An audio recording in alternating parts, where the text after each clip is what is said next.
And we're live. Hello, everyone. Welcome to episode 19 of 40K Frontiers. New year, new me. And we have us today. We've got the whole crew. Everyone's back for a brand new start, fresh start. First off, Mr. Taus, how you doing, buddy? With a big Silent King hanging over your right shoulder. Yeah, I've been painting. I have sent you photos. You could have added them to the pictures, but we didn't organize that. But I've been painting Necrons, got a bunch of angry tripods.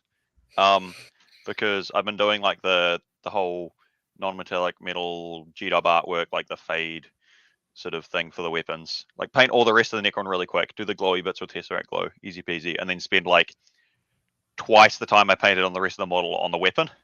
But it's cool. It's fun painting things nicely. Otherwise, have we had a show where I've mentioned the whole South Island Masters tournament? That was not actually... Cool. There was a South Island Masters tournament. It wasn't actually an invitationally ranked thing. It's just what it was called. Don't ask me. Ask the TO. Went along there. Had a good old time. I did some horrible things to people's primary. I conceded 2 points in the first 4 games. And then I lost to Alex EC. But yeah, so that was fun. Then, because I played Votan twice in a row in that tournament, and had played against Chris Irvine in the Vibe Check League, I was like, yeah, all right, I'll YOLO some Votan for a TTS Teams event with Team New Zealand guys. And that's been going all right. It's been fun. That's about me.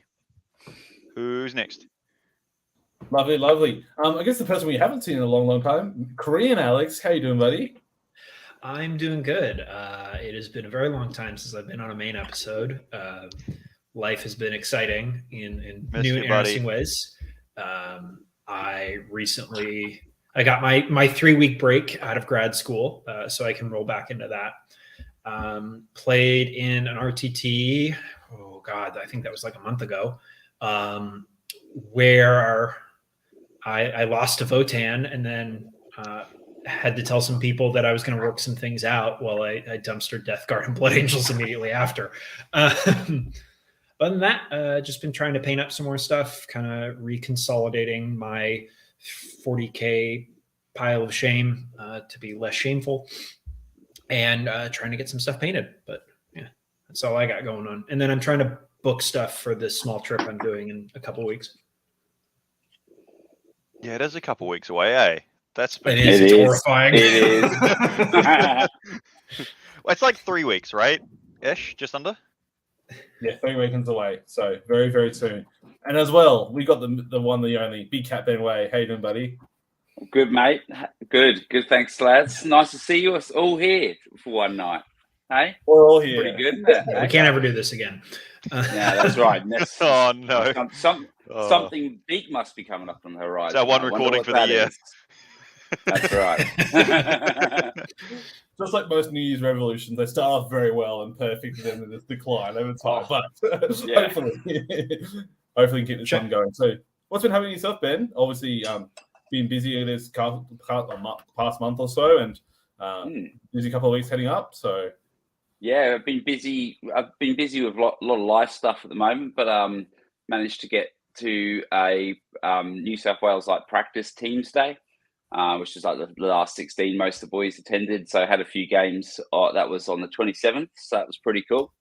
But apart from that, I haven't really played too much 40K. Been watching the drama unfold on the, I'm sure we'll touch on later about, how we're going to be rolling into Uprising Adelaide, which is a big tournament in Australia. This is our LVO. Yeah, sure.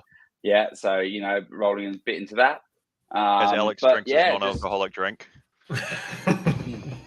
And just basically seeing how, waiting for that kind of stuff and preparing to go on holiday next week. So I'm pretty happy about that. So. And what's Sam been up to, fantastic. I'm Sam. Thanks, buddy. Yeah, so for myself, so just sort of been keeping it casual. So traveling up to Sydney, so exploring Sydney a bit. So we're somewhere Mr. Korean Alex will be soon enough, and joining the sights and sounds, just taking some time off work, which has been good. And then funnily enough, getting a bunch of Warhammer in. So I played a bunch of TTS and played also some other Sydney locals here. So with what will soon be dead, my bugs, sadly. But that's okay. Enjoying it while I last, right? Bug split incoming. It is what it is. That's it. Hang on. So we've got the like Custodes guys over on one side of the screen being like, "Oh boy, let's go," and then Bug Split gang on the other side.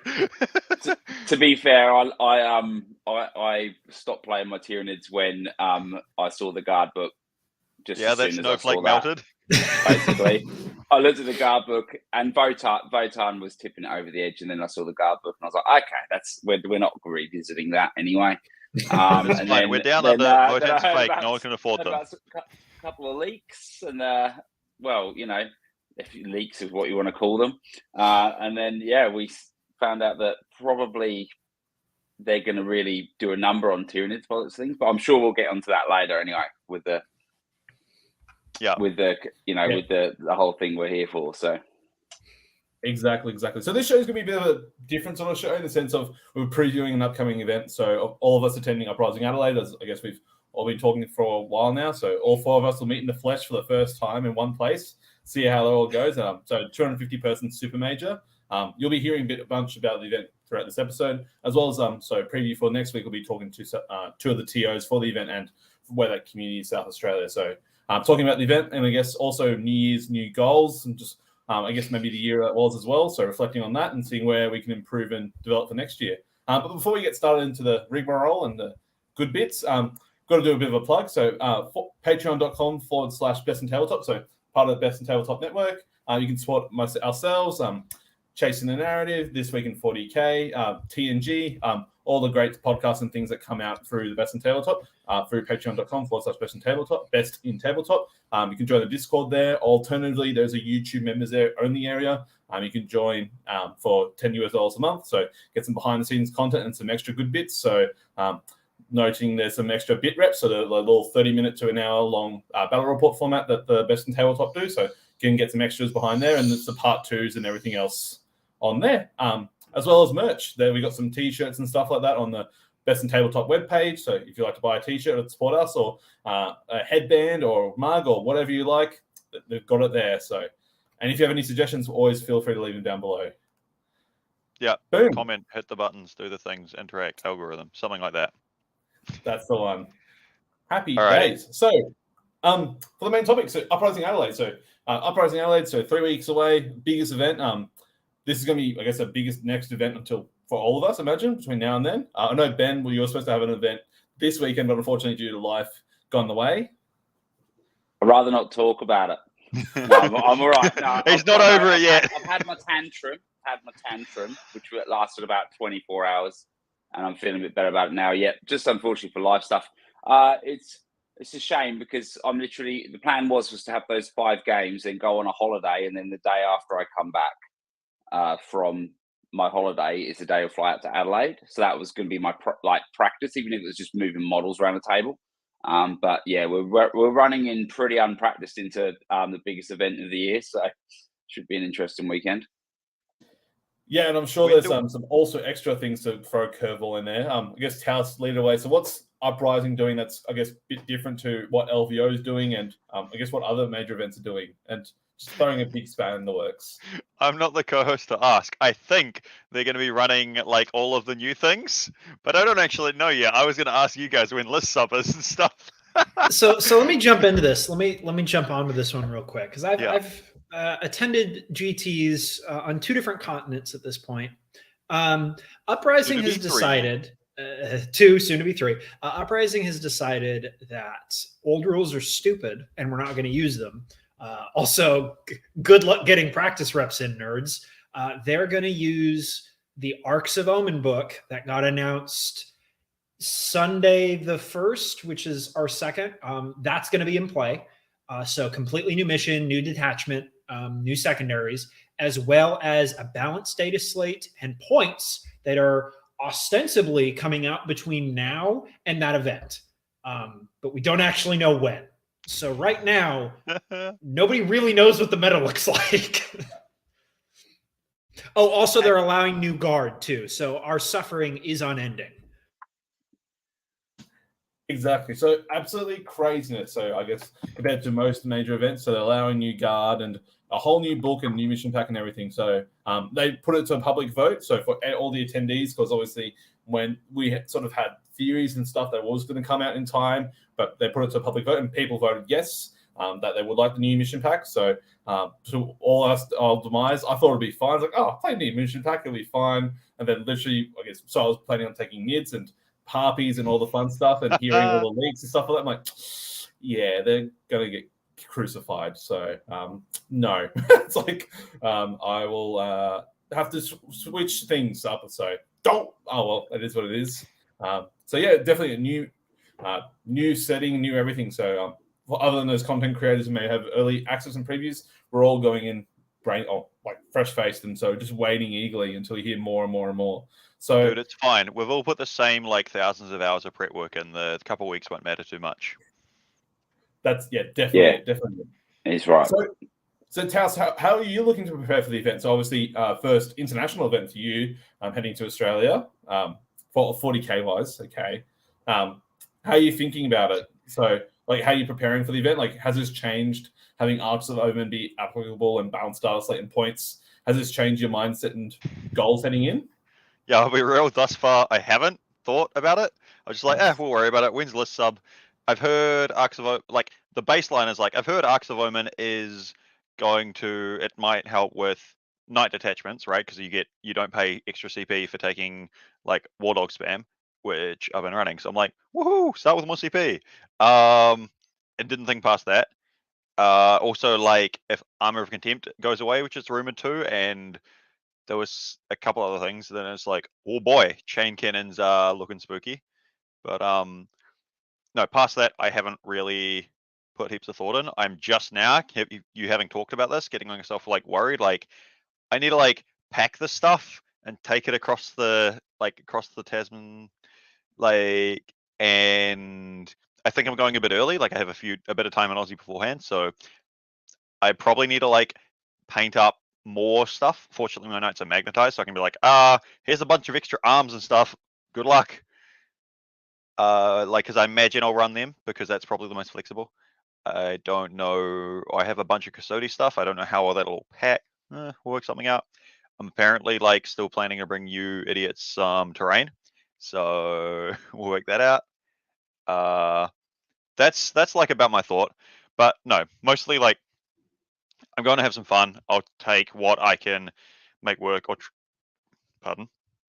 transport easily or that sort of deal, and go have fun with it. Yeah, and obviously, so Uprising is a bit of a unique event in the sense of there's terrain maps already laid out, and sort of a blend for people who aren't aware or listening. It's sort of a blend between UKTC and WTC is how I'll describe it. So some big Ls and like big blocks which have windows or no windows for like some ruins and stuff like that. So not magic boxes, but similar in the sense of like big ruins and some vents in various areas, and there's a specific layout. So there's a big map pack online, and we'll show some images on screen. So for people who aren't aware, but Korean Alex, what do you think about heading into the event? Like, what are your thoughts, expectations? Do you like the look of the event so far? I guess obviously you haven't played with the exact train yet, but are you excited? Yeah, no, I'm excited to attend. Referencing the terrain, it's like almost twice as dense as what I'm used to playing on. I'm used to a lot more open boards. And then I usually get shot off those boards. This is a net positive for me.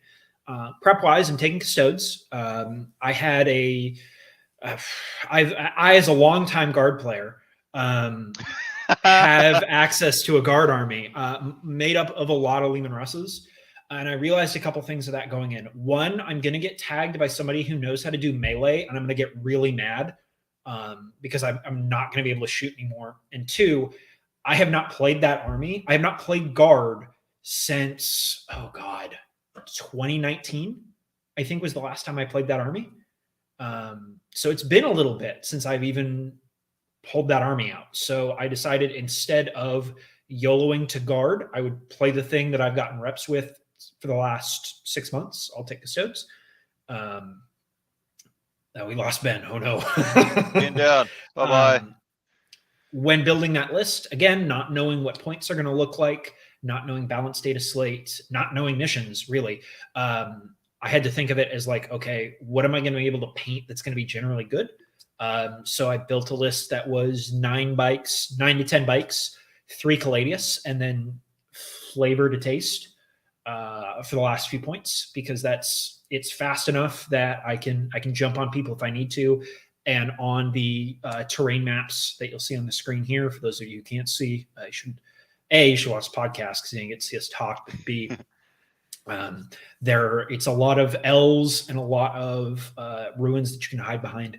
The bikes can jump up behind in stage and then jump forward. And Caladius with 60-inch range autocannons can angle to shoot on those. So that's where I'm looking now.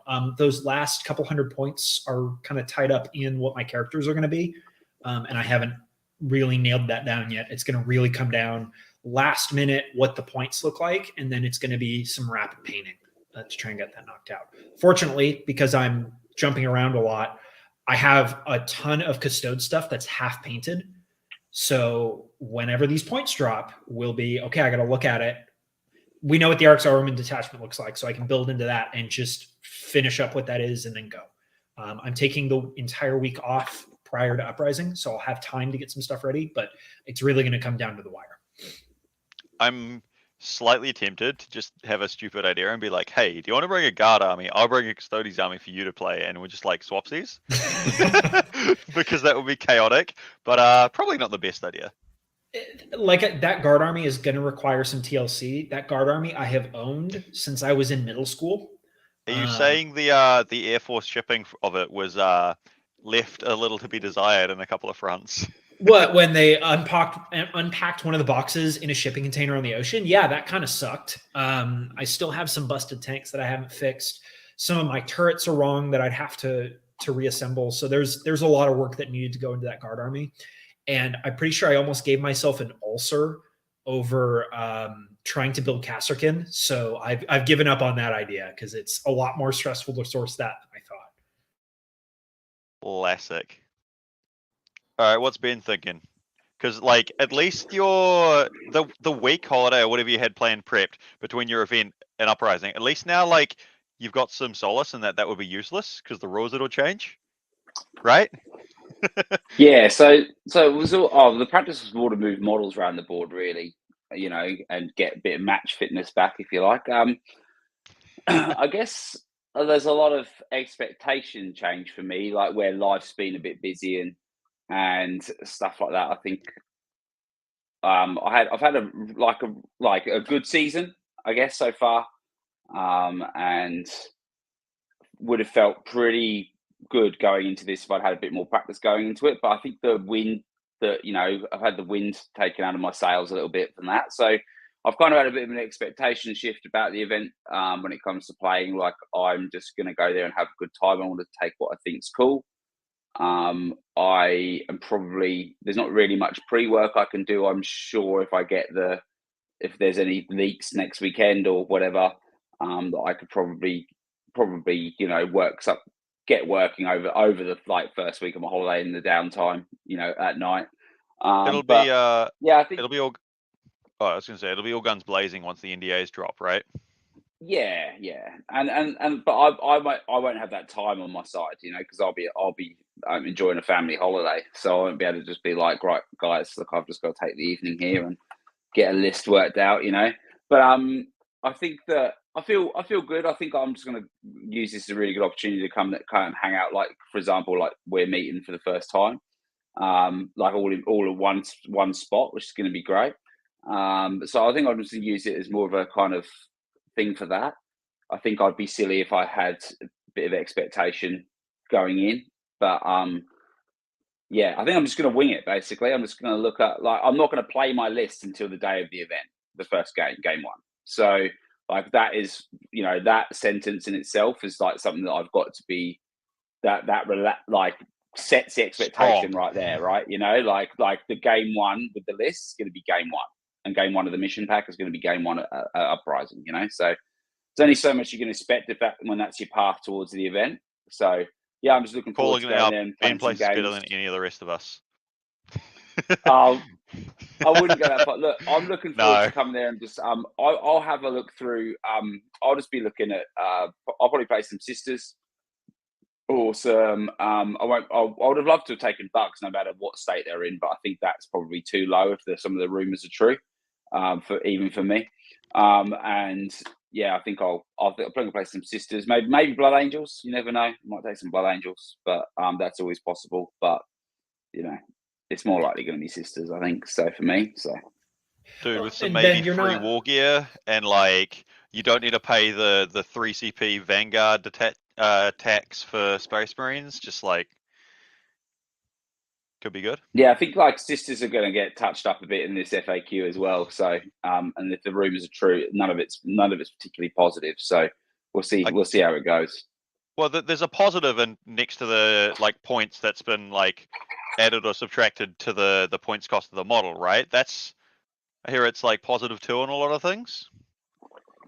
Which also, when I've heard like a bunch of the points have yo-yoed between like 14, 16, 14, or like they've jumped by 2 up and down each time, it's like maybe GW you should split the difference.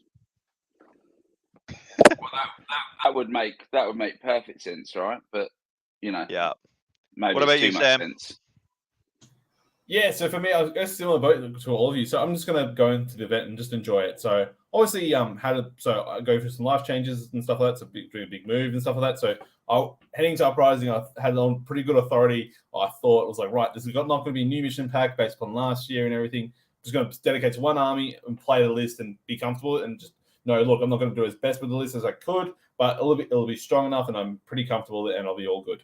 Then everything just gets changed and potentially, well, not going to be as playable as I would hope. So I'm sort of just trying some stuff out now to see what I want to take or what I can play, because obviously I'll have limited hobby stuff and have to do some other things between now and Uprising. So testing, I guess, similar to you, Benny, some sisters potentially. And I honestly, Drake as well, just because it's something I can easily transport, something I can easily carry, and I know it pretty well. I've got a bunch of reps and I'll just have some fun. Like I'll enjoy hanging out with everyone that attends and seeing everyone there. And look, I think the Guard Menace is going to be insane and everything else in between, and see how everything shapes up. So I know I'm not going to be able to meta chase or perform as well as I like to in that sense, or be as prepared. But look, I'll go in there and just try and win every game one by one and just do my best. And as long as I have a good time, that's what matters. And meet some new people on the way. That's all I can ask for, right? So yeah, That all sounds great, dude. Except for like the Drukari easy to transport part, that one is questionable. The rest of that, solid plan.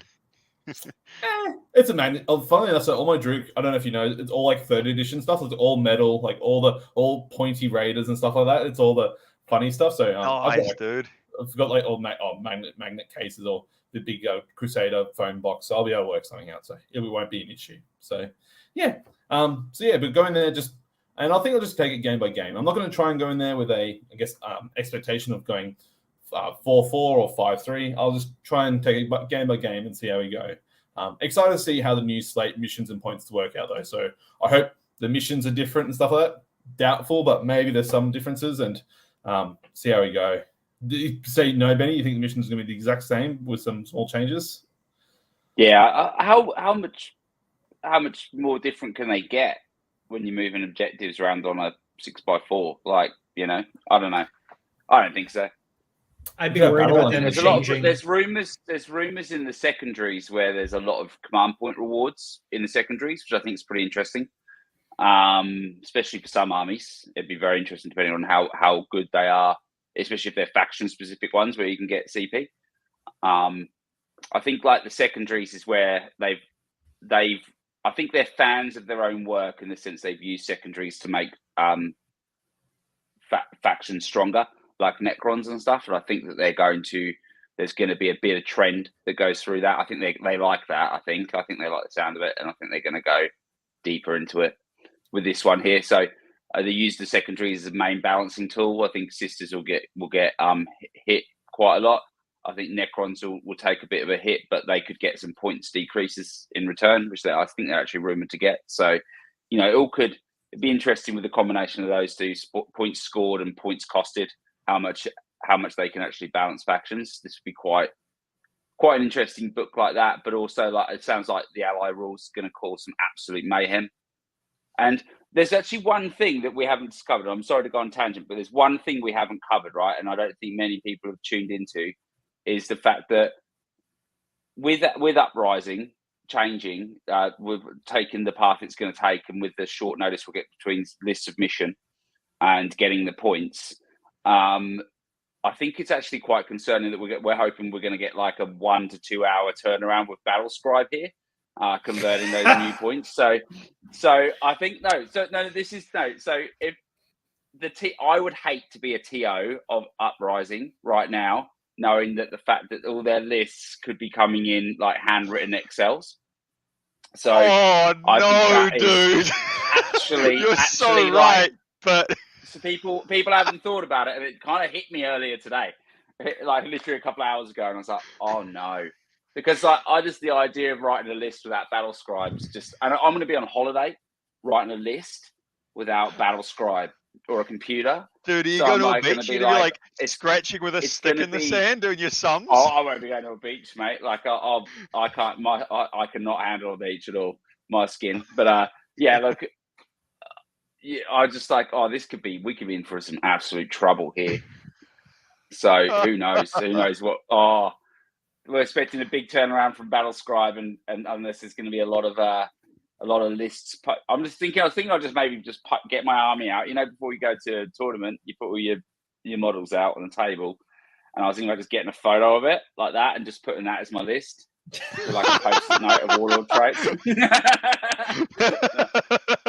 Oh, dude! I think they'd bust a hernia if they saw that. Yeah. Well, I don't think they'd be impressed with that. I don't think you're saying Battle Scribe, right? You're missing. There is another app that you can use. There is. To build a list. There is. Imagine that. Everyone just leans over to the GW app and it saves the day from the snatches defeat from the jaws of victory. Okay, you know? There's a lot of confidence in the GW app to not also be wrong, because I guarantee you that Arc of Omen detachment, where you get to pick like 12 different things as you're building everything, is going to break that app. Like, it is not going to function day one. Well, it's a fundamental change in the game. So, like, there's some really weird stuff you can do with knights unless they cover it in the mission you pack mean like comes out. 12 CP starting plus 3 a turn, refund 1 and 5 up every battle round? Hell yeah, give me some of that 30 plus CP in a game. Also, even with allies, even with like sisters, there's a way where you can just pay. Did you see the rules chat? Yeah, that's what I mean. Yeah, I was like, looking you don't even need to pay. No. That's just really? that's actually just in the game at the moment, dude. Knights are wonky. Oh dear, dude. Okay, you know what's even funnier, right? You know what will be peak is LVO decides not to use new points, right? Battle Scribe gets their shit together, and they come out with new points, and then everyone needs to try and revert for LVO. So a buddy of mine got picked up for LVO judging this year. I've talked to him a little bit about it. I'm like, how are you guys doing that? He goes, honestly, I have not looked at it at all. I'm going to show up day one, and my only goal is to make sure people are playing the right guard rules, because God help you trying to figure out which books you're playing out of for that. Here's the hint. It's your codex and nothing else. Ignore your supplements. Ignore your data slate. You are playing stock guard. Enjoy. What do you mean, Alex? Like, I'm only traveling and I'm only taking carry-on, so the book's too heavy. So I've just used that code that they put in there and put it into this application that James Workshop has put out. Like, I'm just going to trust that, right? What could go wrong? It's going to be a mess. But I think that brings up a good point of like, there is so much up in the air going into this of like trying to prep for an event right now. LVO less so. I think LVO at least has a little bit, and I'm not knocking the Adelaide guys. This is very exciting, but it does mean trying to prep for anything right now is a fool's errand. Like it's outside of faction fundamentals, it doesn't matter. The thing as well, right? Uprising's the week before LVO. Like, no one's going to care. Like, the fact that there's going to be like a 200, people are going to care more about Uprising almost in some ways, I feel like, with new rules than like LVO playing like the old game. Like, it's like how Yeah. It's really, there's going to be big asterisks over both events when you're comparing people and players and stuff like that, like of what kind of form the game was for them, which I think is a bit sad. It's a bit of a shame. What if someone but travels? It kind of is what it is. What if someone needs to travel before their points are out? Like I've had the realization, like in this recording, that I hope I don't need to do that. I hope I don't need to like just pack additional stuff and hope that I can make a reasonable 2,000 point army with it. Someone that I know is literally, they've made it like a family holiday. He'll know, if he listens, he'll know who I'm talking about. Made it a family holiday, and they've got to get there before everything's out, so he doesn't even know what models he's got to take. And all he's done is do the nice thing and make it a family holiday. So they go there like for a week before the event, So poor guy. It's a rookie mistake. Do it afterwards. That I might think be I've learned his approximately what lesson I'm this doing. time. I might be half a week as half a family holiday. Yeah, it's gonna be a whole new world and atmosphere. And I guess we're waiting. So obviously, some content creators may have sneak peeks and understanding of what's heading in, which does make it a bit harder for us. But not to. I mean, we can touch on it a little bit. So, how much do you think? That sounds awfully like a segue, Sam. Sounds like a segue. So, how much of the difference? So, we have a question discussion that we had in the question area, but we'll bring up now. Sort of makes sense. So, how much of a difference or impact do you think it is that some people get early access to these rules, that they can sort of prepare for like a week or two in advance of others compared to others? How much of an advantage do you think it is? Or do you think it's because of the time and practice they put into the hobby, they're going to win anyways and it doesn't really matter? So if I can jump on my tangent for this, because I've talked with a couple people about this thing, and it's BS that there is this incentive to be in the know and to have those rules beforehand. There's always going to be that push for that, and there's always going to be that advantage of getting it ahead of time. However, in defense of that, and I still don't like it. I think it's stupid that you can have that sort of advantage, but that's going to happen. The alternative is nobody sees this stuff ahead of time, and we start to get books that nobody has proofread. I am hesitant to think Guard might have been one of those, where I don't know how much input people who are, frankly, better at the game than GW, who are having input into these books, they still need to have that input. So there's going to be advanced time when those people have it, because are you going to tell them they can't play in events now, or they are locked into certain factions? That's starting to turn people into professionals in the game, where Alex's hot take, I don't think being professional 40K is super sustainable right now, with how everything else works. So it gets a little weird. It's dumb that people get that advantage, but that is a horrible side effect of how GW does their releases. And that would need to change before advanced knowledge would go away.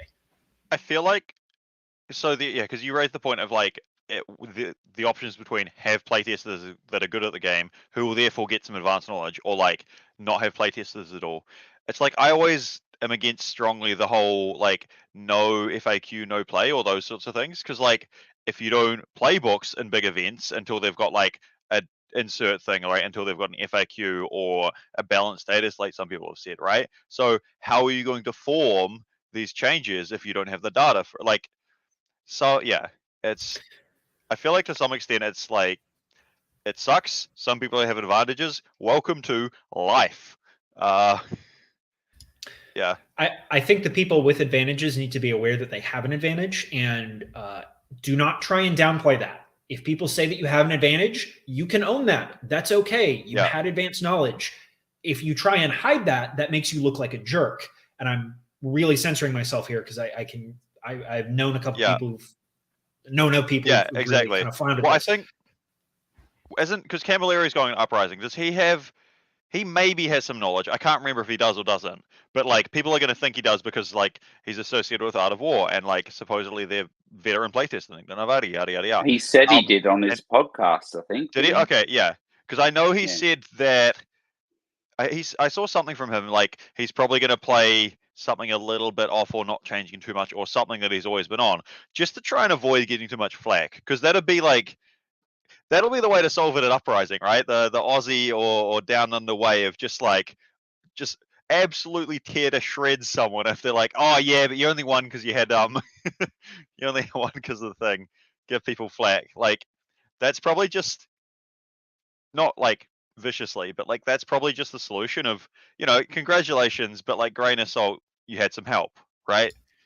So I think a lot of the argument about people getting advanced rules so that they can practice with it before is getting around one of the other issues in 40K, which is distribution. If you have advanced knowledge, like we all live in parts of the world where 40K is harder to get a hold of than the United States and Europe, right? If, say, somebody got advanced knowledge that Lehman Russes were going to be really good. I'm going to use this example. That Russes were going to be like pushed in the new book, but it was going to be specific types of Russes. With that advanced knowledge, yeah, you could practice it, but the bigger one is you could go out and buy Russes. Yeah. If you knew that Flamers were going to be good ahead of time, you could go out and buy Flamers and have that ready to go so that when the general public gets knowledge of it, not only do you have more reps, but you have the models. You're ready to go. And so everyone else is going to be scrambling to get Lehman Russ Executioners, Flamers, stuff like that, and trying to hobby that up, but you're already ready to go. And I think that is where it starts to get a little murkier. Is advanced knowledge is okay. You had something that's not taking away from anyone else, but if you have advanced knowledge and you're able to web waygates, the model in question doesn't matter. Raveners for Tyranids or warriors, I don't know. Your bugs all look the same. But stuff like that, where you're able to take out something that has a very small supply and you can cordon that off. That starts to get a little weirder. Back when Tyranid Harpies just were out of stock from Crusher Stampede through the new book, like you couldn't buy them. That's exactly Maliceptors on book release. Yeah, exactly. Just like there's always a thing. Orc buggies back in the day.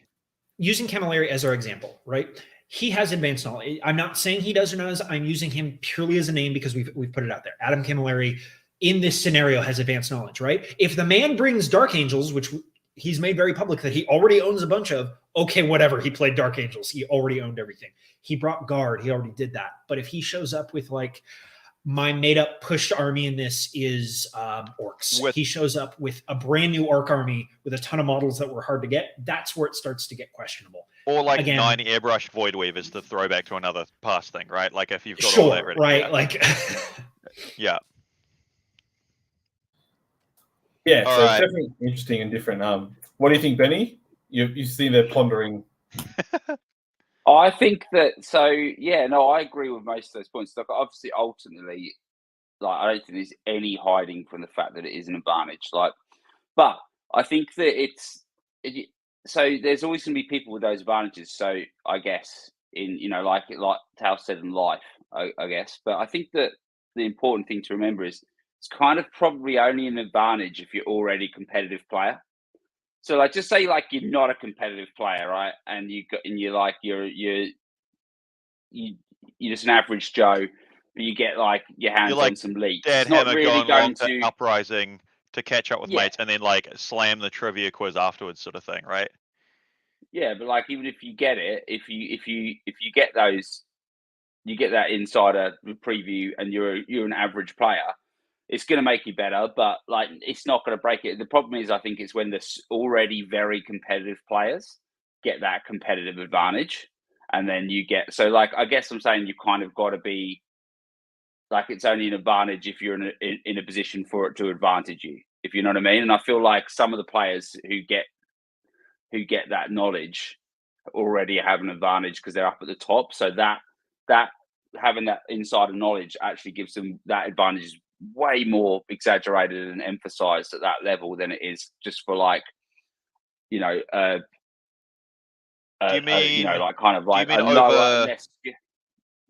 mean like an advantage over other players, like the people competing for a podium spot, right?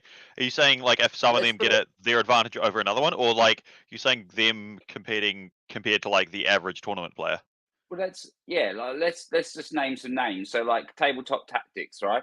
just say like you're one of the people who isn't Lawrence on there, and even like, you know, let's just say, and you get your preview copy and you go with the meta stuff, right? And that's great, right? But and instead of going, you know, 3-3 or 4, what you thought 4-4 or 5-3, you go 6-2, right? You know, and you're like, yeah, you had an advantage, right? But just say like you're a you know, like an Art of War or someone like that, and you get a preview copy from GW, and you get 2 weeks lead time with it, and you're already a competitive person at the cutting edge, and you get 2 weeks lead time. That is way more damaging, that person having that. Not damaging, because that makes it sound very, very like over the top, but that's way more of an advantage for giving it to Tabletop Tactics and them taking it. Do you know what I mean? Is what I'm saying. Like that, like. Yeah, it's like fine-tuning an actual race car versus fine-tuning like your daily driver, right? Like it makes more of a difference. Exactly. Like Tim just said, 3-3 player going to 4-2 or 5-1 doesn't really break the whole scene. Exactly, it doesn't. So like that's what I'm saying. So my issue is it's like the people. I don't know. It's an advantage, and the people who say it's not, like Alex said, definitely need to understand that it is. And in Adam Camilleri, like we talked about Adam Camilleri, he's always was looking to get best in faction Dark Angels. So if he takes Dark Angels, I won't be surprised. So yeah, good on you, Adam. But basically, I think that like it's way more an advantage for those people who it's an advantage for, you know, and the people and them knowing stuff about the meta, and even just having 2 weeks head start, whether even be they were full time in another job, they see it 2 weeks forward with the rate that they can process the game. It's way more an advantage for. Do you know what I mean? And I think it's really funny that, isn't it? It's like people want, you're not going to get that. You're not going to get those like that advanced knowledge or the stuff that we get and the people talking about it, unless there's people who find it out before. But those people before can be people who come to your meta. And I think it's like you know that there's like a cabal above us that gets all this, already has it all, and they've all looked at it, right? Like, and they know it. So, and you're like trying to get in there and find it out. So, release it to us. Yeah. So yeah, and Tim says it's not unreasonable to think that anyone in the run for ITC first place doesn't already have a copy of it. It's not unreasonable at all to think that. I don't think, like, ultimately for me, it doesn't really bother me too much because I'm never going to be a player who's up there competing with like position 1s and 2s. So ultimately, it's a great talking point, and it's something that, you know, I enjoy talking about. But it's nothing that makes me emotional or like really angry or anything about. But it's quite a 40k players just love a bit of gossip and something to complain about, right? So like literally regardless of how it's done, what mission pack we were playing, whether there was lead time or not, right? If it's like, oh, there's no place testing, so there's no one with advanced knowledge, then then the rules are broken because no one's play tested it. But then you give play testers and it's like, well, play testers have an advantage. Like you can't win. Someone's always going to complain. Yeah, it's interesting. Like it's a tough one, and like Warhammer's not unique to this. Obviously, so 440,000 in the sense like Age of Sigmar's had this issue where players who are like play testers and stuff like that, when the codex drops, oh look, they have the best list and everything already advanced. But also like in other games like Magic the Gathering, I know. So people who do play testing and stuff like that, they're actually there's like a period of like non-compete per se. They can't compete in tournaments because they have knowledge of what the next set is and what the rotations and what good decks will be in advance, or be able to plan for things. So. It's definitely a talking point, and I think to maybe put it like a thought for people in the future. So obviously, WTC have already announced if quote unquote if 10th edition drops, they'll be using it. Having like a big country that can have maybe an understanding of what 10th edition, like a completely new edition, will look like for WTC is a massive advantage for them, as in terms of acquiring models, what the game looks like, and being able to get practice in. So just a thought bubble for you. So that's where the thing is, and it's an interesting one, and something obviously we're going to have to grow and appreciate and understand more as 40k and Warhammer as a whole gets more popular. So yeah, but before we close out the Uprising segment, so we've got a little fun draft. So for those who joined us through the WTC, we had our own WTC draft where we picked teams from memory, and also did a Charity Hammer draft as well, I'm pretty sure, from memory. So that was that one got like pretty wrecked by things that went on there, I feel like. So yeah, for those who yes, because of how things went. But for those listening on home, so we got all 4 of our hosts and we got 5 people to choose from. So basically, I would say the lowest overall ranking will win. Let's say that. So the combine of people. Well, Taos. No. I'm not getting shafted on this twice in a row. Not after last time. Absolutely not. Absolutely. Sam's not going first. I was thinking about this today. I was like, I'm not letting Sam go. Sam's not allowed to go first on this draft again. He did it to me last time. So to go first, the person we've missed the most, it's we'll go with Alex. So Alex, so the person we missed the most, who's your first choice, and like who do you think is going to do the best at Uprising, or one of the best players to look out for at Uprising? And people at home listening, feel free to share your comments in the down below. Get some ideas, because we definitely need them. This is extra funny for me because not only do I know very little about your small island country, I've been kind of out of 40K for the last month and a half. So I'm going to be playing this by what names do I recognize. Shout out to a man named Tim Curry who's attending. You will be picked later. I loved you in Red Alert 3. Let's go. Let me make sure that he's attending. All right, so I'm gonna go. My number 1 pick is Matt Morrisoli, and the reason I'm picking that is at the LVO where we got to have a 3.5-hour break between rounds. BCP. I hung out with him a bit, and that was my introduction to anyone on Team Australia. So sure, why not? I'll go with Tim Morrisoli as my number 1, or I'm not reading that. That's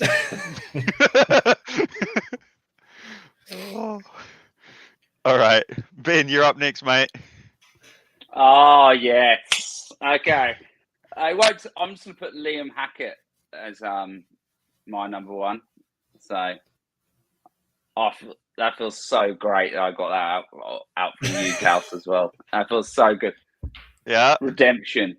Yeah, I think that where Liam's placed now, after his WC in the year he's had, I think that he's well placed to just smash it out this year. I think he's going to have some competition. It is going to come to a who can figure out the game quickest, quick week. But I do think Liam's, he's a bit of a mastermind. I think he'll do all right. So, well, isn't he's like one of the best players in the world, if not of all time at this point, right? Like the man has had a season that is insane. Or am I thinking of someone else? No, you're thinking of Hackett. Okay, yeah. Yeah.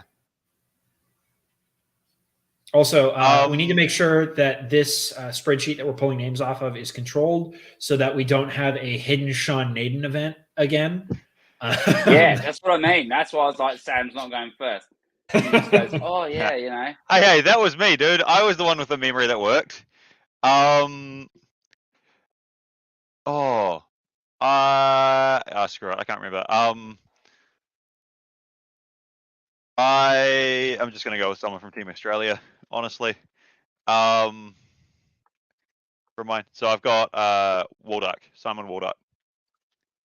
Simon Walduck, brilliant. That's just it's Team Australia member. Boom, lock it in. I didn't go to check to see what.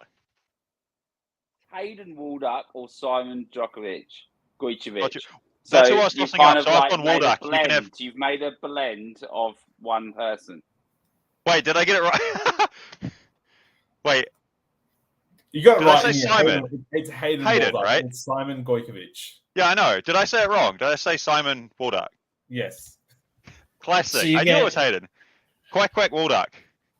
Anyway, that. All right. Beautiful.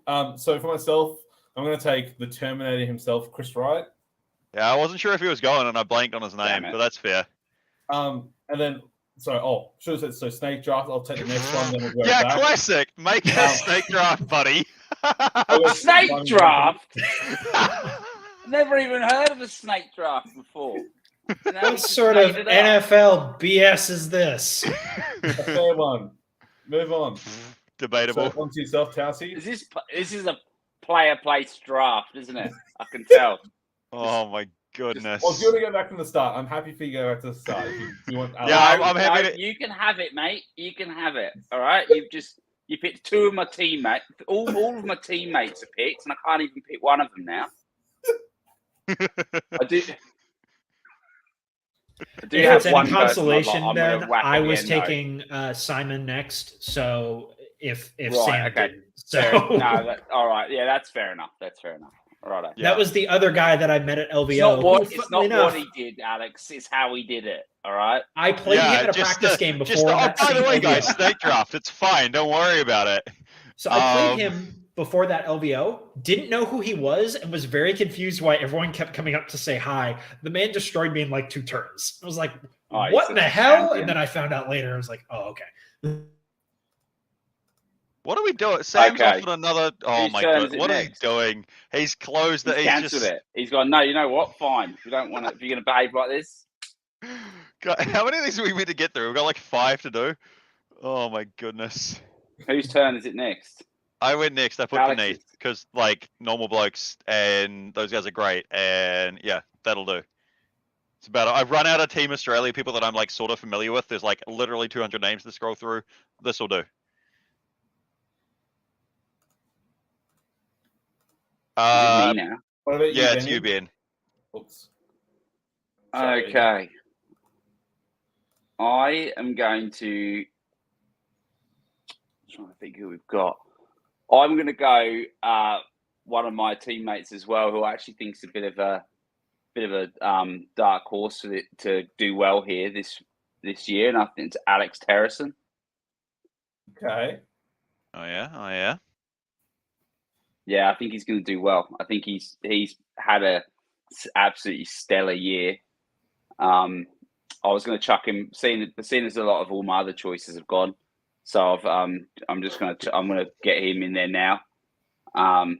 But yeah, you were fooled by the illusion of choice. Well, I think this snake draft I think he's going to get top 5, top 10. I reckon. I'm backing him for a top 10, easy. So. Alrighty. Who's next? Sam. Alex? No, Alex. I just assumed it would be Sam because he would pull some snake draft nonsense. And Alex, you got to do 2 back to back, by the way. Good luck, buddy. And you're muted. The muting won't stop me. I'm gonna go with we can't use Camilleri as our example of advanced knowledge and then not pick him. So I'm gonna go with Camilleri as my number 2. Don't let me down.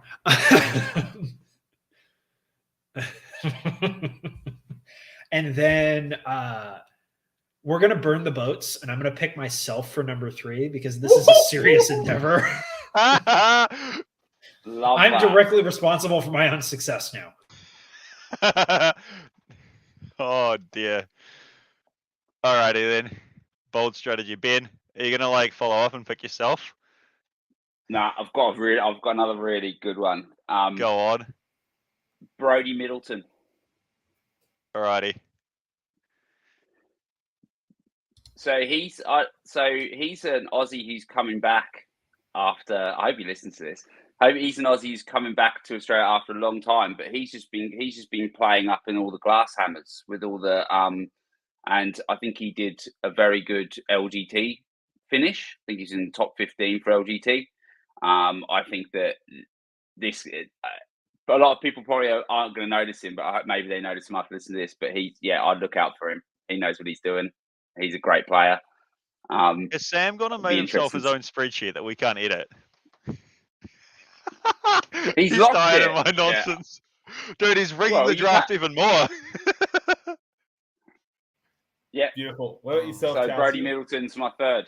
Feel good about that. What about me? Yeah. Yeah, Finn Decker. There we go. Some Kiwi love there. Yeah. We'll pick it. Let's go. All right. Yeah. So for reference, Finn Decker is prominent, enormous, flamboyant Kiwi 40k player. When he needs a roll, he'll roll it, and he's also like pretty good at the game. I think he's also going to Oh no, I think he's also going to LVO, and he might not even make it to this, so I might have like shot myself in the foot. But anyway, I picked him. But yeah. All right, and Sam's got to do his own double back-to-back pick again. What do you got, All buddy? right. A lot of good options still on the board. Someone who's been crushing it recently, been taking his Free Blade Alliance to great success, back into do well. I'm going to take Will Milton of the Northside Alliance. Absolute chat. Yeah. Cadia I like that. legend who will do well, I'm sure. So I trust in the man. He's a good dude and he's a good player. So, and then my second pick, take a bit more of a local regional person. I'm going to take the Greek man himself, Alex the Greek Anglisos. He'll do some wacky stuff with Admech that will just do something well, I imagine. So I trust him. What are you, Tassie? I'm running out of people I know, and like I'm put on the spot a bit. So go on, just put me in, coach. Puts himself in. There we go. Boom. Hey, I'm not the first to do it, so it's fine. I'm allowed. Plus, like, there's limited Alexes. I got to get in while we can. So I unironically was going to pick you as my number 4, so we would burn together. So you have somehow, in making a joke, burned one of my picks. Yeah, no, I was worried about you doing some of this nonsense too. Like, yeah. Anyway. Okay, so we've now got who's next? Ben? Me. Alrighty. I'm gonna choose Stewie Trainer. Very good pick. Hoping he brings his G Steeler Colt again. Looks like he's had a pretty good season with him. So he's been studying the blade hard. So it's good to see. So yeah, I'll put him definitely in 4th. Well, in my 4th pick. So good. Strong. What are you? Second last pick against Korean Alex. So you've got Tim Curry, legend. Oops, you muted yourself, buddy. Well done. You're still mute. I unmuted him. This is quality audio that we only get. Quality audio content. I keep muting myself to make sure that you don't like hear me laughing in the background or like the dogs barking, and then I just make good podcast content. So yeah, move Tim Curry up to number 4. Loved him in Rocky Horror. It's a snake jar, so you got to do back to back, so it's fine. Yeah, I know. My number 5, I'm going to I'm going to do something a little controversial here. Go on, get Ben. Little something. Ben, I'm going to ask you for advice because I don't know how Australia works, and your toilet's flushed the other way. Who would be a good 5th pick? Who is? Because I obviously save the one you really want for yourself. But no. I'm happy to give you one because I've got more. I know more. So okay. I'd say Josh McMillan is a good one to do well. Okay, I reckon I just took Sam's there by the look on his face. So that's, even more glorious. Josh McMillan, yeah. We coordinated to make sure this happens. That's right. Sam's picks away. I'll take whatever I can get. What does he play? What am I betting on right now? He plays like Sisters or G Steeler Colt or Blood Angels, or he plays a lot of stuff. Okay, cool. He's the captain. Yeah, he's the captain of my state at the moment. Oh, perfect. So, yeah. All right, yeah, I'll take that. All right, yeah, he's good. And with that, I'll actually remember I muted myself now. Yeah. You'll meet him as well. What's cool about this is you're going to meet most of these people that you're naming as well, so it's good. Put yourself anyway. Last pick of the draft. What are you feeling like? I did have Oh yeah. I'm going to pick. This is actually quite a tough one. So I'm going to pick Ben Brown from Down Under 40K. My mate Benny. He doesn't know. He's been painting up his Harlequins for this glorious event, and I think that they've kind of just probably been shafted just a little bit too hard if the rumors are true. But that he'd definitely be winning best painted army with them if he brought them with him. So hopefully he still does. So I'll put Ben Brown down. Hopefully that cheers him up a bit. Poor guy. Hopefully that cheers him up because Harlequin Nice. rumors sure won't. Yeah, I know. That's definitely brought him down. He literally, the joke's been when he started this army is he'll be ready for an uprising next year, and that's literally even though like that's the joke, he's like legitimately like has been aiming to take them to this event, and then all of a sudden, like essentially what is like a week before the event, they'll get nerfed pretty hard. So, Alrighty. Is it my go? it is. Okay. I got a couple like could be right Aussie picks, but I think we're just gonna go for like the Kiwi contingent and hope that that works out. So James the Waddler Woodell, just because that seems as good enough a reason as any.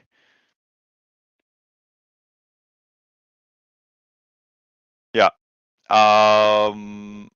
Yeah. James was with by stealing my Chaos Knight list and then changing the subfaction. He was the top performing Chaos Knights player at, why am I blanking? The Kraken GT that Adam Camilleri infamously came over, stole first place in the points, left the trophy, didn't stay for prize giving, and flew home to Aussie that he won. So yeah. Lovely. Pillaged is the word you're looking for. Pillaged. He pillaged your country. All right. Right. Liberated us of some ITC points.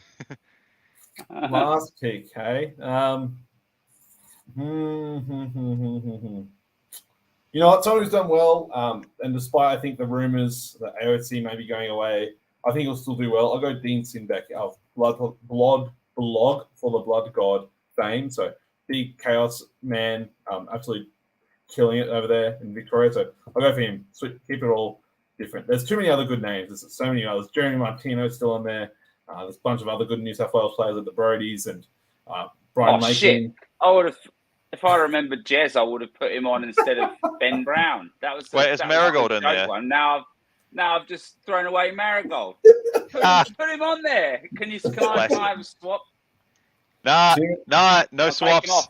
No funny business. I don't care about your feelings anymore. No hidden picks, man. Lock it down, Sam. I want Martino in there. Damn it. All right. Well, we'll definitely revisit this after Uprising and see how we all went. So we'll see how it all goes and what happens.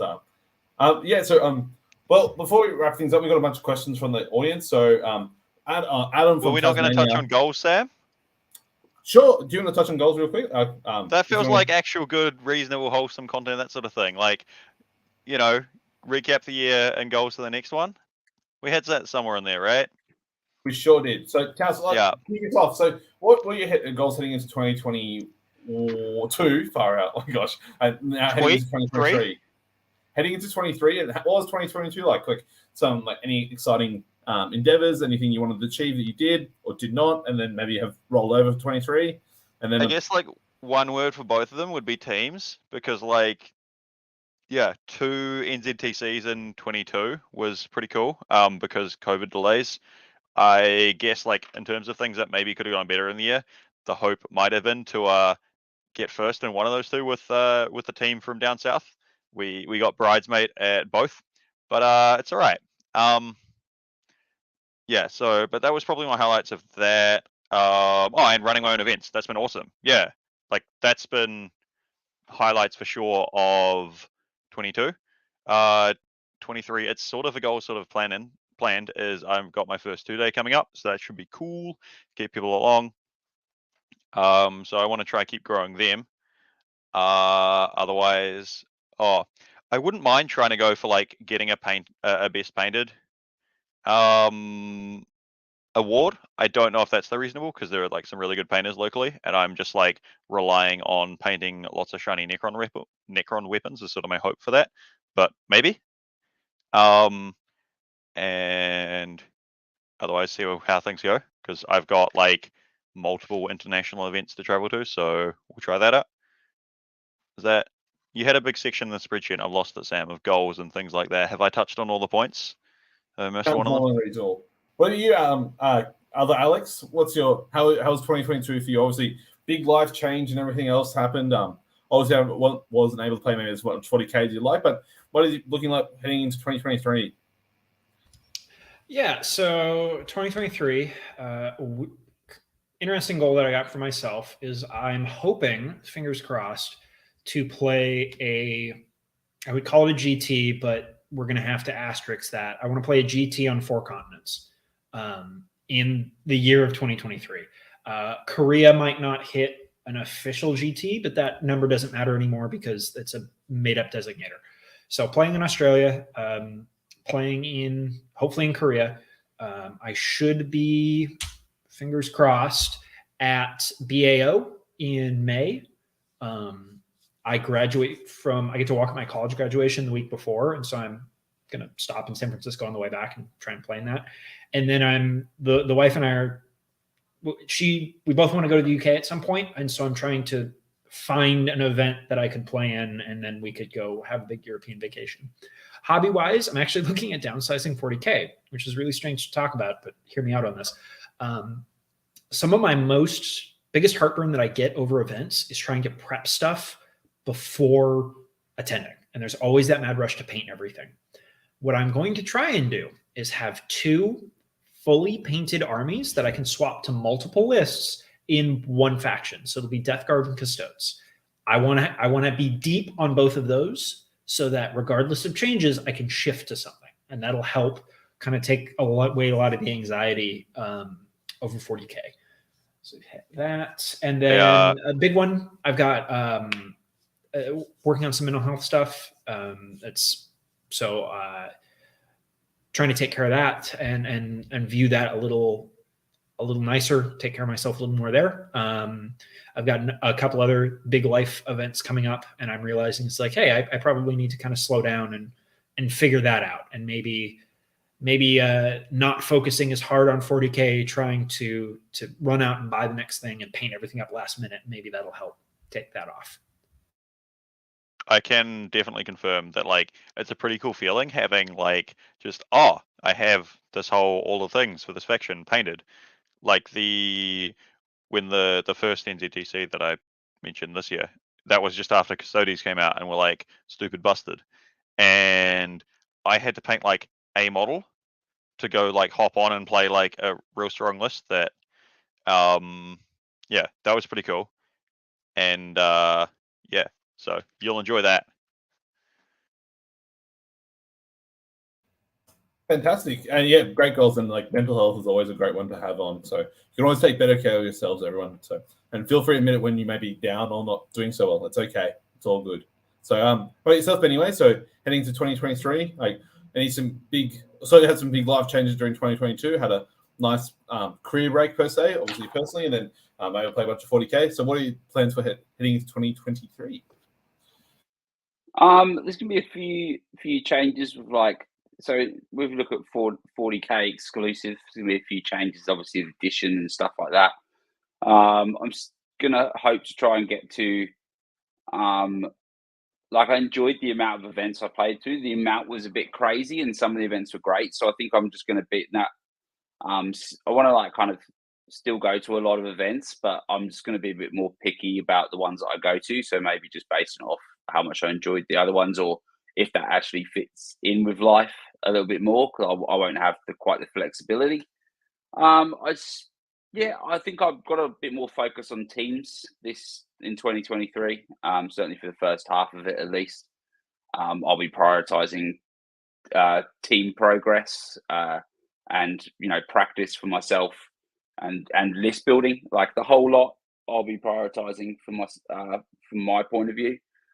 If I'm successful in getting into the team, New South Wales team, I might not be. But yeah, that's the hope there. But yeah, I think that's about it really. I'm just looking forward to a bit of a reset with 10th edition. I'm not going to lie. I feel like it's going to be good. I'm always up for chaos. I'm always up for change. So, I'm looking forward to this year in 40K. I think it's going to be a bit wild. I think there's going to be, there'll be some stuff happening. Like even in the content creator world and stuff like that, there'll be some cool stuff happening. Hopefully some of that cool stuff comes to Australia and New Zealand as well, like this end of the planet. Yeah, like say goodbye to late stage power creep of 9th edition and hello to like the Wild West of 10th or whatever happens. Yeah, it'll always creep up to end up that way anyway, but yeah, like it's just start the merry-go-round again, why not? So exactly. What about you, Sam?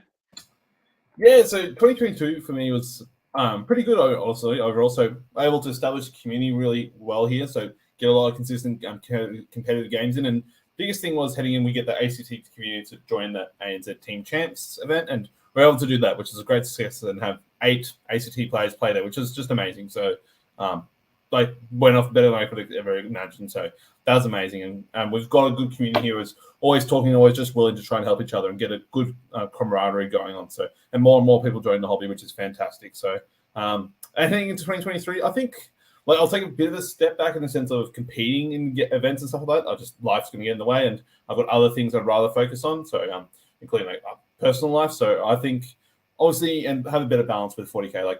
I love 40K. It's amazing. It's an amazing outlet for myself in terms of mental health and just be able to commit to something that I really enjoy and passionate about. But I can get obsessed with it. Absolutely can get obsessed with it. So I need to take back and realize what's most important. So definitely taking a step back and just reflecting on what's necessary or what's the best thing for myself and my family and everything else. So, but looking forward to it. So build and paint more armies along the way and everything else. So see how it all goes. And I'm just going to take it day by day and just enjoy the ride. So that's all I can ask for. So happy days.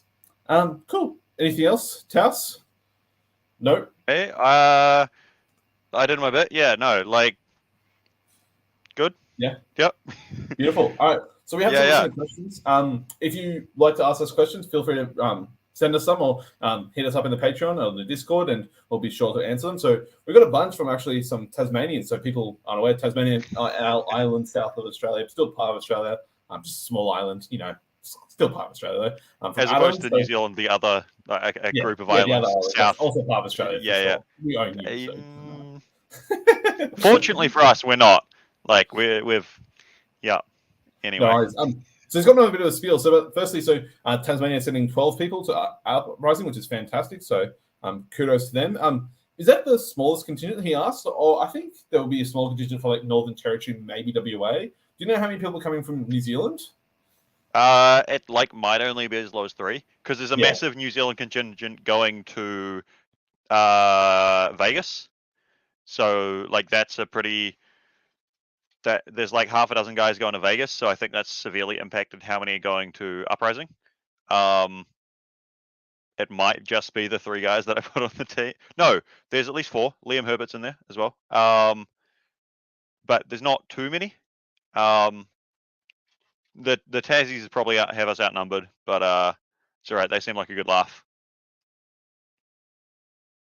Yeah, absolutely. They're a great bunch of people, and as we had on before with the Tasmanian Hobart GT. So, and he also asked a question. So, what is your favorite statistical metric?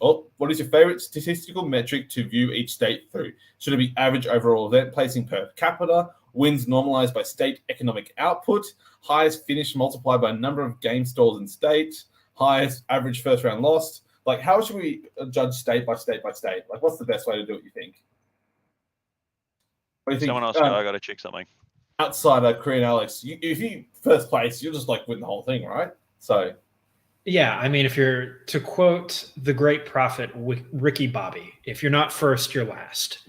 So it really, I think, having traveled around a lot, highest placing versus how many game stores you have in the state, I think is actually a really interesting metric. Where if there's not a lot of places for people to play and they're placing really well, that speaks very highly of those players. Getting the non-joke answer, but I'll go with that. Well, I've got a joke answer to follow up with, and so I propose some points due to placing multiplied by degrees longitude south. I'm pretty sure the Tassie guys will be on board with this, but yeah. I think we should just have a foot race and see who the best athletes are and go from there. Well, then that seems fine because Morrisoli will win either way. So easy peasy. Easy peasy. Um, And then finally, so obviously the Imperial Guard meta coming in. just How don't even big? let Ben have a say. Yeah. How big do you think the percentage of factions will be there of Imperial Guard? What do you think, Benny? Do you think there'll be that many Imperial Guard players, or will they all come out of the woodworks? Yeah, they'll all come out of the woodworks. There's going to be a few, isn't there? Let's face it. 250 people. If there's less than 30 guard players, I'd be shocked. There'd have to be 30 plus. Yeah, I reckon. There's got to be. There's got to be. Yeah. You Well, see, we there's have- been a lot of activity on the buy swap sells. All right, I've seen there's a lot of people. There's the guard armies that are getting snapped up. There's going to be 30 plus. There's going to be 50. Imagine if there was there's going to be 30 plus. It's going to be like nearly 40 of them, I reckon. And that's not going to be fun at all, is it? Really? I don't know what we're doing. I feel like there, there's but some kind of scale of like on a scale of Lehman Russ to Kassakin, like how many guard players are there going to be before like they're more Lehman Russ battle tanks at Uprising than there are players. There's probably going to be more Kassakin at Uprising than there are people playing, right? But that feels like the metrics I'm interested in. I really am just like I'm taking the ostrich approach, bury head in sand, and hope guard's not a problem. We'll see if it pays off. there's not much I can do with the books I've got to mitigate that problem by too much. So there's no point me overly stressing about it because there's no faction I can go, well, I should have just taken this faction and everything would have been fine because I don't have that faction, if that faction even exists. So, Yeah. there's no point. I'm just there's no point just accepting it, rolling over a little bit. But I'll still reckon I can do a little number on that. I've just got to hopefully there's going to be some player skill leverage in the beginning rounds, the beginning guard rounds at least. So hopefully. We just need to make sure we lock Emperor's Chosen, right, Alex? Actually, I just realized if you've got like a Caladius, right? If that's Emperor's Chosen and you get shot by Kassakin, you're better off taking a save against a mortal wound than an invul. Yeah, that's the weird part about that tank is it's somehow the squishiest thing in my army is the T7 14 wound AT piece that sits at the back of my army is the soft bit. Oh dear. I think you're a little high on the number of guard players because I think, well, it's weird, right? Like there's going to be guard armies there, obviously. I think the guard armies that have what you're supposed to have in a guard army, like actual Kassakin, the right amount of Russes with the right turrets, because that has significantly changed on what you're supposed to bring. I think that'll be closer to 10% of actual properly kitted guard, right? Because the dude that rolls up with the only infantry squad guard army that he has painted forever is, I don't know if those still exist as much as you think they do. Am I off base here though? But isn't 10% of people 25 at this event? Alex, a Ben's 30 number, pretty close to what you just said. I'm saying he's 5 too high. Okay. I don't think it's going to be above 10. I reckon it's there. I think it's going to be like, I know Aussies, you're all snakes. You're all snakes, and they're all grubs. A lot of them. There's going to be loads of there's where I live. There's heaps of people who play guard. Like in the state, I know of like 4 or 5 people who just play guard. Do you know what I mean? So like there's so many people like that who will just get their guard armies back out because they haven't been able to play them most of 9th edition. So yeah, I think Tim had the right comment in there. I think there will be a lot of tank armies. I don't know how many balanced guard lists are going to show up. Well, because tank armies as well, they're easy enough, right? Like if you've got some guard, like a lot of guard players will have like a dozen Rust chassis lying around, right? And it's not that difficult to like go and quickly paint some plasma turrets, right? Yeah. Plasmas and vanquishers, but yeah, you just need to have that ready to go. You get the gist, right? You add an extra bit of plastic tube to the front of your battle cannon and go like, look, it's a vanquisher now. See, long gun, haha, bang. Yeah, and also for context for people, like the full guard codex is allowed. So even proxies and alternative sculpts for your Lord Solar and female Pask and Rogel Dawns are allowed. So got to get TO approval. So a bit different to what other events, how they do it, but notable to state. So, yeah. It's Creed. Creed is there's Oh, Lady Creed. Pask is very dead.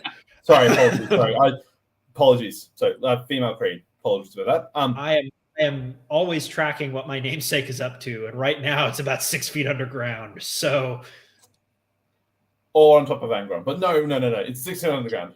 He died of old age. No, that's all Baelai, dude. That's anyway. Anyways, we have a question as well. So, how many 250 people events? So obviously, Uprising Adelaide being a 250 player major, Adelaide's what's advertised to be. Does Australia need to have in 2023 to allow a top 10 ITC finish without international travel? So, how about yourself, Corrine, Alex? Like, how many do you think will probably Australia need to allow some Australians to make the top 10 without having to go overseas to like your UKTC events or FLG events or GW events? Well, I'm going to lean on Ben here a little bit because he's going to understand this better than I do. But if you have 6 is the max amount of ITC scores, and if the same guy wins all 6, then I think you're good. I would be interested to see how you win the ITC without attending LVO because the numbers on that kind of skew everything. But outside of that, I think it's the same guy wins all 6 or 5. Just to clarify, it was to top 10 the ITC, not to win, right? So that's like you don't need to LVO to top 10, but like it helps. Sure, yeah. Then whatever the number is, that is the minimum to do that. And like the same guy wins the whole thing. Yeah, I think during different points of the season in which the events occur, like maybe you could like skew those results. Like if you get 2 or 3 of those events pretty early on in the season before any of the FLG or big UKTC ones, maybe you could catapult yourself way up there. But I think it just depends. I think it's going to be very hard to compete without some international travel, at least LVO or LGT, which is another major event, which is on the doors or stepping stone or whatever the term is, like on the toes of it, LVO. So, Benny, what do you think? Yeah, well, I think mathematically, it's a minimum of 6, right? But yeah, I mean, Australia is such a big place. It's such a big place, and there's like, you need to like traveling within this Australia to go to all the events, all the big events like that would be a big job in itself. Traveling overseas to neighboring as well, like. Traveling to neighboring cities in Australia is international travel in Europe. Like it's a wild scale. Yeah, it's more so than that. Like it's crazy. So yeah. Although flying to Adelaide wasn't as expensive as it sounds like flying to Las Vegas, it was still not cheap. Like, I mean, was it 600 return? So like $400 return for me. So not obviously it's relatively affordable in a sense, but not the most cheap. And then I imagine for yourselves, it wasn't cheap either flying in from New Zealand and South Korea explicitly. South Korea is not as bad because I just fly to Sydney and then do a connecting flight over, and it was about the same for me to get to Vegas. So it's a slightly shorter flight for me to get to Adelaide than it would be for me to fly to the States, which is nice. I tacked it onto a holiday with my darling mother, so it got like absorbed in other things, so I don't actually know what the flights were. Nice. Not helpful. Sorry. No worries. Second question. So, do you think relics or warlord traits should have points cost attributed to them, or is the CP spend the best balancing mechanic? So maybe some wish listing for it's not Arcs at the moment, but for 10th edition, or like go back to the good old days of 8th edition Warhammer Fantasy Battles where you could pay points for upgrades. Do you think it's a good way to do it, or should we keep it as a CP spend? I got someone to go. If you want flavor, I'll go. Yeah. If they want to keep the variety of relics and warlord traits they have, so unless they're considering taking them down to 3, like of each, do you know what I mean? Or like 2 of each, as in like two to pick from, then I think they definitely need to make them a points cost. You can't balance out like a special bolt pistol relic with the Reaper of Obliterax, for example. Like those two can't be a CP each. Like one of them's either got to be 50 points, or well, it can either be 3 CP or one can be 1 CP. But the easiest way to balance it is with the tool they already use, which is points, right? That just makes more sense. Now, if they're just going to make it so there's only like each book has 2 or 3 relics they can choose from, then they might as well just keep them a CP because there'll be less variety. But if they want that fluff variety and things like the bolt pistols or those, the weird janky ones that kind of you never see apart from an edge case team build or just build in general, you need to have points costs if you want to actually see them being used. Like I feel like GW have made peace with the fact that only 2 of the 6 ever get used anyway in their whole books, so there's they always don't really care, There's always way more, because relics is always way more than that. Wall of Traits, you've got 6, 12-ish per book, depending on like how whether the it's all sub-factions and stuff like that, yeah. Which is but like relics is like there's pages of them, right? There's always a lot of relics, more than Wall of Traits. I feel like it depends what they're after, right? CP is almost certainly not the best balancing mechanic for it, right? But you could, like, points is just a different balancing mechanic, right? CP is kind of neat in that you can, in a way, it gets limiting, right? Because like a lot of people would want more, but because you start with so few, and say in Nephilim we're in now, right? Because you have so few CP to start with, it like that makes different decision making, right? And you're weighing up stuff like detachments against relics and how much you start with. It could be like, what might be interesting is having yet another currency system of like requisition points or something like that, where you say you have 50 of them, and then you can spend that on like relics, Wall of Traits, detachment modifications, something like that, right? You could have a third currency. You've got points, which is right, like the units in your army, requisition points, which maybe that's how you build like detachments or whatever, and then CP, which is the stuff you do in game that you do whatever with, and then maybe there's like a little bit of interchange between some of them. But yeah, that's a good idea. Like having maybe a third currency, like requisition points. Like you can have the similar to like how the Gene Steel Cult did the yeah. Bear. That's what I had in mind. Yeah, up to points, like up to X number of points, you can take that in and accompany as needs be. So that sounds like a good alternative. What do you think, Korean Alex? I have myself muted. Sorry, I something come up. Quality content.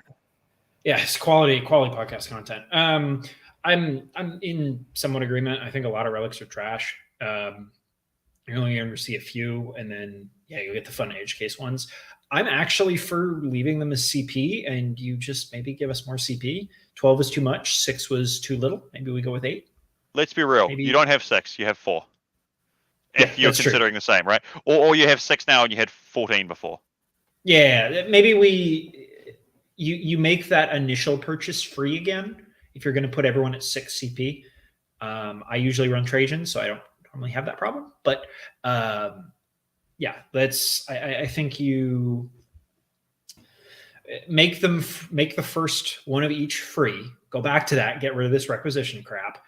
And then make me pay CP for additional ones. And then you'll see a lot more variety when I don't have to give up some resources to get necessary traits and relics, right? Like if I don't have to pay for Castellan's Mark, and I don't have to pay for Trajan's stuff and he just gives me one, or I don't have to pay for one of the Shield Captain traits, like that to me is more interesting. You'll see more variety after that because I can always hit the stuff that I need for my army to function. Yeah, that's fair. I think it's an interesting one. When you have it balanced around 1 CP, in theory, like they all should be balanced around that 1 CP, but it's never possible, right? Like obviously Custodes 1 CP turn off rerolls is not the same as a 1 CP lightning fast. Like they're not the same. So you can't, I guess, balance it equally there. But if you have it around 1 CP, you should in theory be able to game design balance around it. But maybe that's where points can be, like if it's a deliberate 30 points per warlord trait or relic, and then you can adjust it to and fro. It's an interesting one. I think for simplicity, it makes sense to obviously keep them all the same and balance it away, because I don't think we need to add more complexity to 10th edition or 40k as a whole, but see how we go. I think, but they're having a point or like a third currency where it's adjusted to buy your funny like relic pistols, maybe a nice incentive. So you make another good point there, Sam, of that, because I feel like if you want to go for balance, something like another currency might be the best to balance all things evenly, right? Where it doesn't need to be, it can have some granularity in between points and CP, Yeah. right? And Yeah, because make Ben, like when you ducked away, another type of CP. that's what I said. Requisition points. I proposed like 50 or something like that, right? We said that, but that might not be the best if your definition of best is straightforward to understand, right? Because if you're new into the hobby, right, and like your battle scribe's not ready because your new events just dropped with the all new book, right? Then you're not going to have requisition points loaded in there. It's going to be more complicated, which might not be the best. Depends on definition and stuff, right? You're always going to have opinions. To give a very political answer. But no, I reckon an extra currency would probably be best and be quite cool because you can have like this, like every army gets this much to do things, right? And you can do different amounts, and then go for gold. Yeah, lovely. Well, I think like if you make CP, if you want to do another currency, you're just making another type of CP, aren't you? Really? So it's like we could call that BP, and we could have CP, BP, and VP. There we go. But yeah, like I think they should just make them like what Tim said. They should just make them all cost points. Just make it all cost points. Would make it so much easier. But They cost command points, dude. No, but like actual points, like battle points, like current actual real stuff. You know, like I like your idea of having the split thing separate, but I feel like it's another variable for them to mess it up. Do you know what I mean? Stop giving them stuff they can mess up. Like if they just do points, then they can just be grand. Like I think being able to nerf relics, making it them points cost and have enough granularities where they can nerf relics or buff relics rather than just literally destroy armies. Do you know what I mean? Which they have got better with in the last, like, I appreciate in the last year or two. I think I was going to say, I think a thing that would be cool though is everyone wants their toys, right? People want to have relics. That's why having a free relic and warlord trait was a cool thing. So if you make that points, then like it'll get toss up. So having like another currency would be really cool because you could do both the nerfing, buffing, right? Like changing how many points, and like everyone gets this many for their army. Go use them, have fun. But man. Yeah. So I'm sure we'll close out on this, but just throwing this out there, Thousand Suns already do that and they're fine. Having the extra currency, you mean? Cabal they have an extra currency. They have the Cabal points. They have a different version of CP, and they use it to do other abilities, and they can use. But they're called CP too, so we need to for short. So we need to change the acronym on them. The name. I assume Cabal points were spelled with a K for the longest time, to be honest, like KP. But yeah. Oh, beautiful. Oh, to close things up, like most New Year's resolutions and goals and settings, we always have hopes and dreams. So let's have some hopes and dreams for 10th edition. All right. So 10th edition's allegedly around the corner. Wink, wink, nudge, nudge. What do we think, Korean Alex? What are your hopes and dreams for 10th edition if it drops this year, as the stamp collecting gods have alluded to in the UK? Yeah. What do I want out of 10th? I want you to take 9th. I want you to polish it up a little bit, and I don't want you to change anything else. I think the game has been in several healthy spots in 9th edition, and the problems have been codexes, and an edition change isn't going to solve that. I think you take what you have now, you refine it a little bit. Don't throw everything out and start over. Like I've heard some people say needs to happen. No, it doesn't. The game's fine. Just go in there and tweak some stuff. Fix terrain. Make terrain better because there's always weird stuff with terrain. Change how CP works and stratagems. Don't delete them because they're cool, and you have 24 books that are reliant on a lot of stuff that's in there, and it feels bad if you're like going to kill sub-factions and stratagems and all this other stuff. Don't toss that. Just make tweaks, just little changes, and then we'll be fine. I'm going to pipe in now because your thing of like change terrain has me spooked.